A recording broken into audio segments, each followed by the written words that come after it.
Okay, everyone, this is my spoiler review of X-Men the Animated Series, Season 2, Episode 8, Time Fugitives Part 2. This originally came out December 18th, 1993.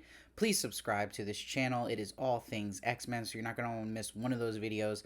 I come out with a video every day. I review shows, movies, and figures and merchandise, so you're not going to want to miss that, so hit that sub button. So we directly continue off from the crazy cliffhanger of the previous episode, Cable now realizing what he has to do and that he has to help Apocalypse, and that's why he's screaming, I can't help Apocalypse. But his computer, who I always say is just like Siri, is like, look, the math's simple. Millions must die in the past so that future billions may be born. Now, what I love about this episode in the terms of Cable is, one, Cable's one of my favorite characters. He's a great character, and this is his best episode to date in this show. But what I really like is the relationship of Cable and his computer, because Cable is doing things against the odds. He's not doing them the easy way that the computer is proposing. He's doing him his way at the end of the day, the way that's a little more just. It's a harder way to do it, but he still gets it done. That's what makes him so great, and also how smart they show Cable is here, which we'll get more into towards the end of the episode. And they have Tyler, his son, run towards him,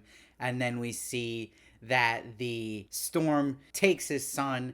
The future is changing before his eyes, and that's going to motivate him now to run through the time machine even more. And we see he time travels right when Bishop time traveled last episode. What I love about seeing Cable and Bishop together is we get to hear two great theme musics going back and forth, where we hear Bishop's harmonica blasting when we see him in episodes, and Cable has that great theme too that we get to hear a lot here. And I love getting now to see Cable more futuristic than we saw in season 1, and how he's teleporting, or what we call body sliding, through this episode, which is really one of the coolest things he does. I love though when Cable passes by people who are in their car, they just duck, thinking that would do anything anyway. I thought that was hysterical. And what was really cool is when Cable and Bishop are going toe to toe, arguing about their different futures, that we get to see that Scott Summers effect on Cable with his eye, where he gets to see through the wall and find Bishop. I thought that was really cool. And when I'm talking about this great writing with Cable versus his own computer, where the computer's like, why didn't you kill Bishop in the previous encounter?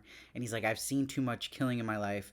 Bishop is only trying to help his people. This is where the computer's like, illogical. The needs of the many prevail over the needs of the few. Destroy Bishop and your mission is accomplished. So see, that would be the classic easy way out, but that isn't how Cable wants to do things unless it's completely the only necessary way. And we'll see this happen where Cable is inserted to the scene that we saw last episode, where Bishop's stopping the mutant protests, and he can't get himself at first to snipe Bishop. Then he's about to do it, and he's like, I'm sorry, Bishop. But this is where we see where Rogue and Storm came in from the last episode, but Rogue notices him, but he dodges her through his teleportation. It's cool. You get to see him dodge Rogue. He also dodges Wolverine later on, and he has this projection of himself fool Bishop, which is also really cool. There's just really good action sequence in this moment, and how they get Jean holding up the ship from falling, and Storms catches Cyclops, and Rogue saves the ship, and then Bishop saves Jean. Just all of it kind of lining up really well. There's a good pace to it. I love seeing Cable, though, like pumping his gun like a super soaker at one point, shooting at Bishop, and Cable even tends his arm, just like the Terminator here. And the cool part is Cable wants the computer to fill him in on the X-Men. So she first tells him about Cyclops, and he goes, I know about him and Jean Grey. Continue. So that's giving a nod to his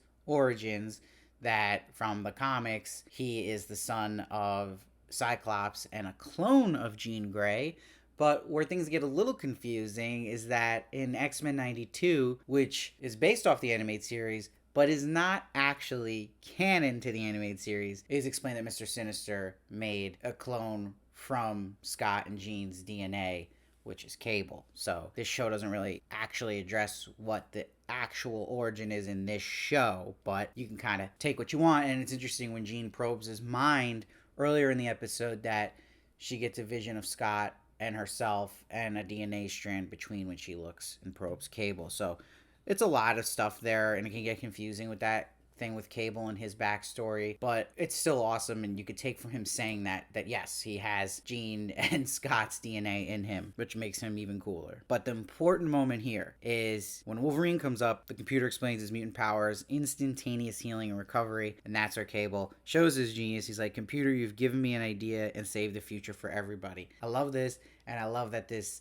is going to get the huge reveal at the end of the episode, that Wolverine takes the plague himself and heals to create the antibodies. It's really clever. I love that resolution to the story there. I also love when they go to the hearing that Cable's in this scene now, and when him and Wolverine go toe to toe, he's like, "You're pretty fast, but a bit outdated." I love when someone says something that to Wolverine to really make him angry. And I also love when he grabs the Friend of Humanity member. He's like, "Next time, try stealing candy from a baby." Just classic Cable lines here. I also love one of those funny 90s animation moments that happens here when Cable shoots in the motel towards Wolverine, and there's just a passerby walking outside, and he stops, hears it, and it just keeps walking. Like, if someone heard a gun like that, they'd probably run or check what the hell was going on. Now, where my frustration comes in with this episode is when we get to the battle with Apocalypse and everything going on with the X-Men infiltrating the lab, because this is where it felt like too much replay of scenes from the prior episode at this point, where it was a better amount earlier in the episode where it was drizzled in, then you had Cable come up, but a lot of the end here is really rehashing those same exact scenes where you almost wish they maybe had a different angle or art style to those scenes to at least change it visually a little more, because it became almost like a recap in itself, and then you add Cable. So that would be my one big gripe of this episode. Now, this time, though, Cable shows up, brings Wolverine with him. He shoots Apocalypse, and he's like, "The name's Cable. Remember it, Apocalypse." It's kind of funny, though, he repeats a variation of this line also when he's saying goodbye. Could have just done that once. But it was cool when they do the reveal of what he's doing with Wolverine, and he has the force field holding Apocalypse for the time being. What doesn't make sense to me is that the biggest thing that happened in the prior episode is that when Apocalypse was angry about his lab being destroyed, he actually kills the X-Men. This time he decides just to leave. Like, all right, I'm just gonna float away. But he was still really angry here, and the only change was he just decides to go. So I would have liked to see him try to kill the X-Men again, but maybe Cable thinks of something really smart that gets them out of it. So that was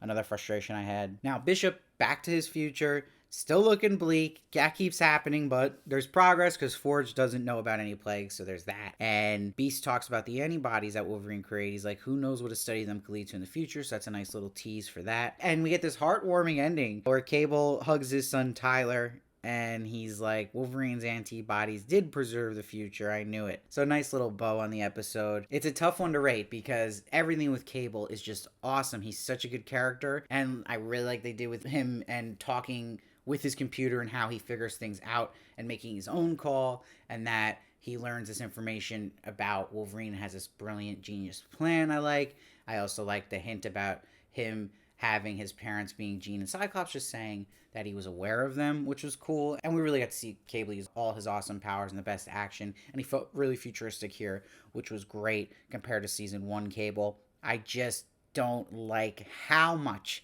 they rehash scene-wise, and that I wish even the scenes that they rehashed, which is fine doing that, just change it a little bit more than just placing Cable in at the end, because it was enough of it in the middle, but then towards the end it was like, okay, I'm just watching some of the same scenes fully from last episode, especially in the Apocalypse showdown with the X-Men. So that's where I got frustrated, and I also was frustrated with Apocalypse just flying out, because that was, like, to me, the biggest impact. Yes, they're trying to stop the plague, that's the mission, but he did kill the X-Men, so it was just weird. Like, what was Apocalypse's thinking there to just leave? So that is what brings the score down for me, but it's still a very solid episode that I enjoyed a lot. So I'm going to give it an 8.2. Let me know your thoughts down below. I read every comment. I try to respond as many as I can. Hit that subscribe button so you don't miss any of my X-Men content reviews of shows, movies, products, all things X-Men. And I'll see you next time.